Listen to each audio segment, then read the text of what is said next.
for this world, for the Roman world. Well, what Paul does is that he corrects this point. And what he does is he points all the way back to the foundation of marriage in Genesis 2. He points back to the foundation of marriage, and he gives two examples to help us to understand what marriage is actually supposed to look like. The first is the ultimate guide. The first example of what marriage is supposed to look like is Christ's love for the church. Now, just think about that for a minute. In this marriage, the husband is playing the part of Christ. The wife is playing the part of the church. Well, what did Christ do for the church? We think, oh, well, he died for us, right? Yeah, and that's true. But you skipped a part. What you got to realize is that what Christ did for us, according to Philippians 2, is that he, being God Almighty in heaven on his throne, receiving glory and worship, decided that he was going to step down from his throne. This position of glory and honor, the highest position in the universe. He stepped down from his throne. He emptied himself. He decided that he was going to come and he was going to become a man. He came to earth and became a man, and not a rich and powerful man, but he became a lowly, wandering preacher. He stepped down from the highest position in the universe down to this lowly position of a servant. God Almighty. And why did he do it? For the church. Giving up his rights and privileges as God for the church. He became a man for the church. God Almighty became a lowly wandering preacher for the church. Then he lived fighting off temptation, knowing that he was fully human, both fully God and fully human. As a human, he had to literally fight off temptation. He was abused. He was persecuted throughout his entire life as a man for the church. He was arrested and beaten. He was crucified in the most gruesome and horrifying way that they had at the time.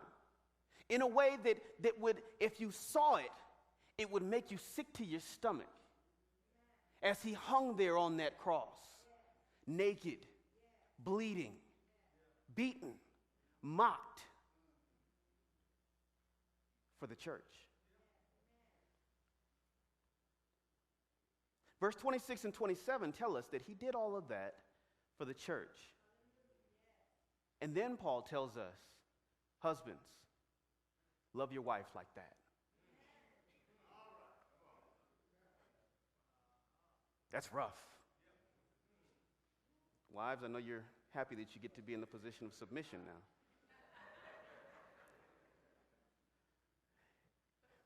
What it says is that he did all of that so that he could sanctify the church. And we hear that word sanctify all the time, right?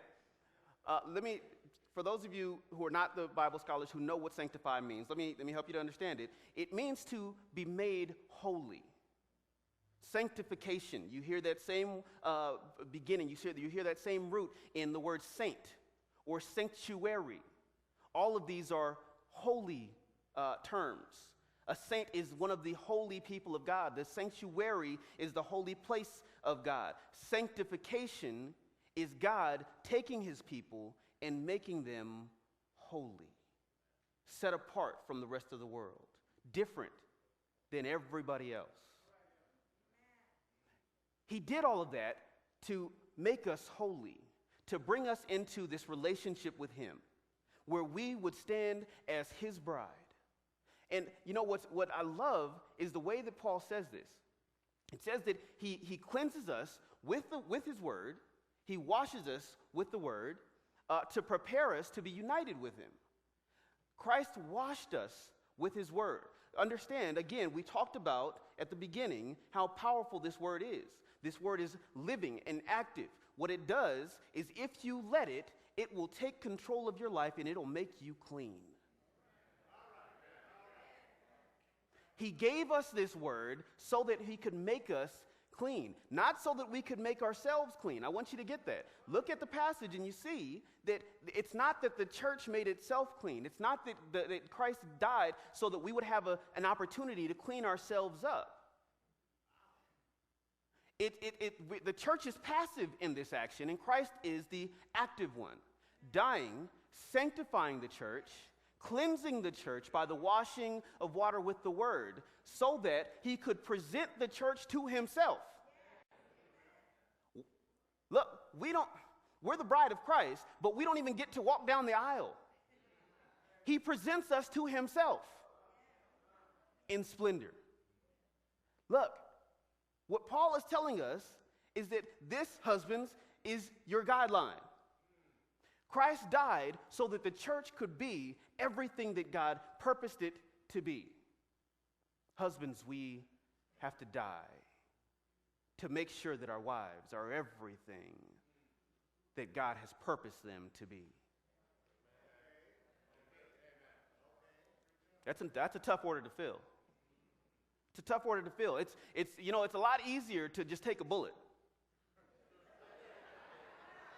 I mean, because think about it. If you just take a bullet, it's over in a couple minutes, right?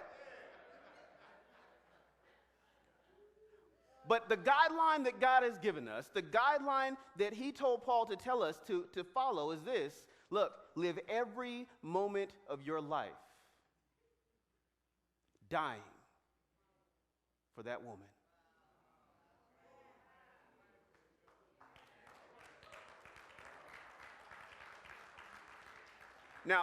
Now watch, fellas, it's tough because he doesn't stop there. He doesn't stop there. He keeps on going. He keeps on going, and what he says is this. He says, in the same way as we love our bodies, we are to love our wives. He says this, in verse 28, in the same way, husbands should love their wives as their own bodies. He who loves his wife loves himself. For no one ever hated his own flesh, but nourishes and cherishes it, just as Christ does the church, because we are members of his body. Again, citing Christ caring and nourishing and cherishing the church as the standard, he tells husbands, think about how you care for your body, how you make sure that you survive day after day after day. Caring for your body takes priority over everything else that you have going on. What's that look like? I remember when I was in 8th grade, I used to, we'd have lunch, and then after lunch, we'd go when we play basketball before we would go back to class. Now, I know you're looking, well, don't y'all get sweaty and all that? Yeah, we got sweaty, but we were boys in junior high. We were good.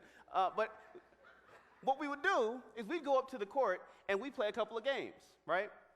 I remember one game where I went and I was on the team, and I was like the outside shooter. Obviously, I wasn't the big man in the middle, right?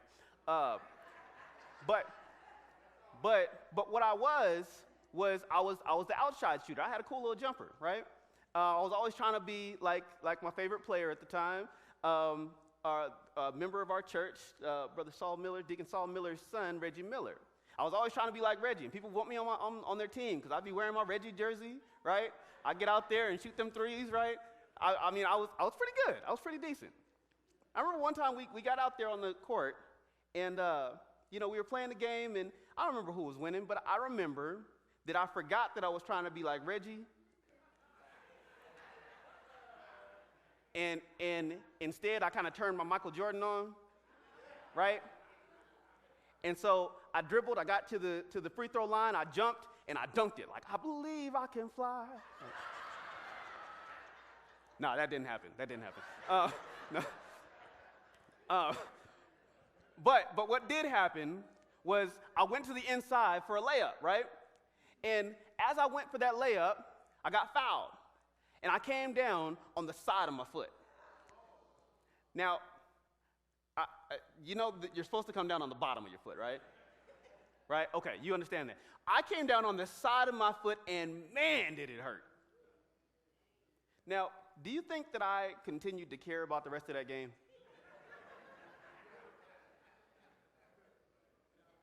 You think I said, okay, all right, well, you know what, I got to get to class. No. I actually had to get a cast on my foot. It was a hairline fracture. It wasn't too bad, but it hurt. But what I did was I canceled everything else that I had going on. My friends, look, y'all gonna have to find somebody else to be Reggie.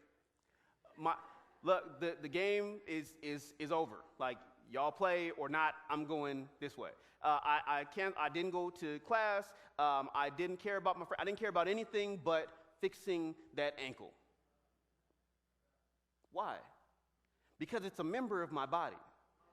And so every part of my body, as a result of seeing the pain that was happening in this part of my body, every other part of my body from head to toe said, you know what? We got to make sure that we fix the ankle. Oh, wait, but don't you got to go and get to class? No, we got to fix the ankle. Well, your friends are dependent on you. We got to fix the ankle. Well, don't you got to get home and look, we got to fix this ankle because it's a member.